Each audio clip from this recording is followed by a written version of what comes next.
Lakshmi Srinivasa jewelleries proprietors Duggi Srinivasarao, Duggi Abhinay, IT hub ఎదురుగా Yellandu cross road, Khammam.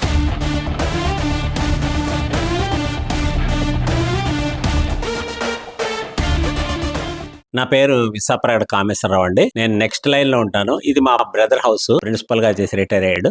Hyderabad లో ఉంటాడు. వాళ్ళ మిస్సెస్ హెల్త్ బాగాలేదు అనేసి అందుకని వచ్చి పోతూ ఉంటాడు. సో ఇది వాళ్ళ పని మనిషి అమ్మాయి ఎప్పుడు ఊడ్చి జల్లుతూ ఉంటుంది. లేవగానే తలుపు తీస్తుంది అనేసి పక్కన రమాకాంత్ అని ఉన్నాడు అబ్బాయి, యూత్. ఆ అబ్బాయి పరిగెత్తుకు వచ్చి తలుపు తీసిందని లోపల చూసి ఇవన్నీ చూసి మా బ్రదర్కి చెప్పాడు. మా బ్రదర్ ఇమ్మీడియట్గా నాకు చెప్పాడు. నేను కార్పొరేటర్ గారు వీళ్ళందరికీ చెప్పాను. అయితే దాంట్లో గోల్డ్ క్యాష్ ఏం పెట్టలేదని చెప్పాడు. సీసీ కెమెరా ఒకటి బల్బ్ ఉంది, అది బసగ్గా తీసుకుపోయినట్టు కనిపించింది. అది తీసుకుపోయాడు. ఈ గత 4-5 years బ్యాక్ ఏమో మళ్ళీ ఇక్కడ పడ్డాడు దీంట్లోనే. అప్పుడు బీరువాలన్నీ వచ్చేసారు. అప్పటి నుంచి తాళాలు కూడా ఏం వేయటం లేదు. అప్పుడు కూడా ఏం క్యాష్ అది ఏం పోలేదు. అది ఈ ఏరియా మామిడిగడ ఏరియా. ఇగో ఇవాళ మార్నింగే అక్కడ కూడా జరిగింది. ఇది 4:25కి రికార్డ్ అయింది అన్నారు. మసగ్గా కనిపించింది, అంత క్లియర్గా కనిపించలేదు సీసీ కెమెరా. మా బ్రదర్ పేరు విశాప్రగడ వెంకట్రావు. ప్రిన్సిపల్గా చేసి రిటైర్ అయ్యాడు. గతంలో 4 years బ్యాక్ కూడా జరిగింది ఇక్కడే.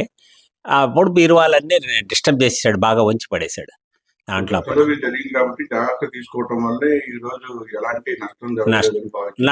నష్టం క్యాష్ కానీ గోల్డ్ కానీ ఏమీ లేదు.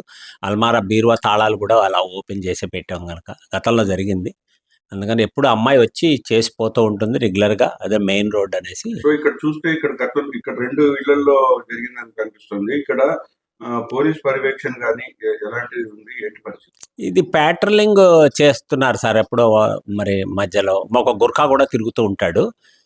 మరి ఈ మధ్యకాలంలో అయితే నేను ఇక్కడ విన్నట్టు లేదు.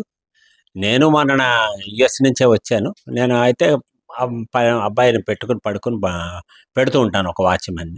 సో మా ఏరియా నెక్స్ట్ ఏరియాలో, ఈ ఏరియా మెయిన్ రోడ్. స్థానికులే భావించవచ్చా? ఎందుకంటే ఎవరు ఇళ్లలో లేని గమనించి చేస్తున్నారంటే రెక్కి జరిగి చేసిన వ్యవహారంలా కనిపిస్తుంది. అంతే అనిపిస్తుంది. ఎవరో రెక్కి చేసి అబ్జర్వ్ చేసి 1 month నుంచి ఉండటం లేదని తెలిసుండే ఇదేదో అబ్జర్వ్ చేసే ప్లాన్ చేసి ఉంటారని అనుకుంటాను.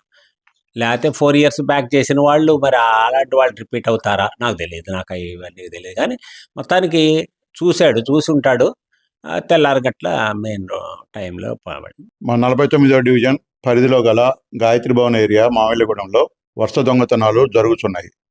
ఇక్కడ అంత పీస్ఫుల్గా ఉండే ఈ ఏరియాలో ఇలా దొంగతనాలు జరుగుతుండటం వల్ల మా ప్రజలందరూ కొద్దిగా భయంగా ఉంటున్నారు. అయినా కానీ పోలీసు వాళ్ళు పెట్రోలింగ్ చేస్తున్నారు, కానీ అది సరిపోవట్లేదు. ఇక్కడ పెట్రోలింగ్ అన్నది చాలా 2 town మొత్తానికి ఒకే వెహికల్ ఉండే వల్ల ఆ పెట్రోలింగ్ అనేది సరిపోవట్లేదు. పెట్రోలింగ్ పెంచాలని కోరుకుంటున్నాం. సిఐ గారికి ఇంత ముందు కూడా చెప్పాము, వరుస దొంగతనాలు జరుగుతున్నాయి.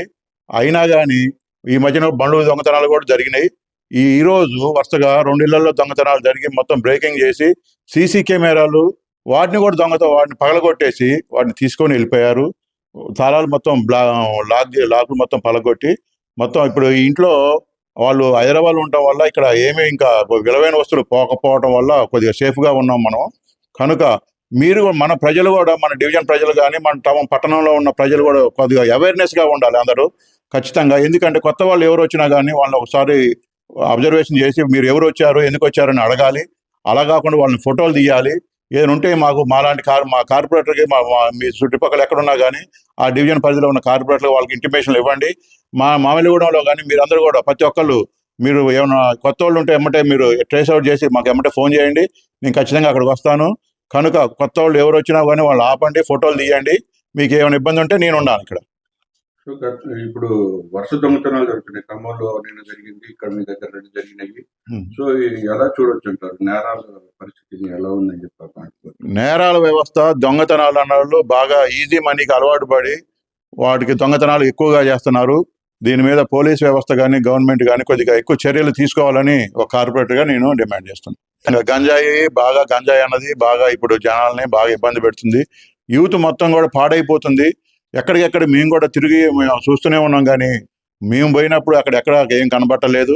కనుక ఎవరి పరిధిలో వాళ్ళు అందరూ కూడా అవేర్నెస్గా, ప్రజలు కూడా అంతా పీపుల్స్, ఆడవాళ్ళు కానీ మగవాళ్ళు కానీ అందరూ కూడా కొద్దిగా ఒక కంట కనిపెట్టాలని మనస్ఫూర్తిగా నేను కోరుకుంటున్నాను.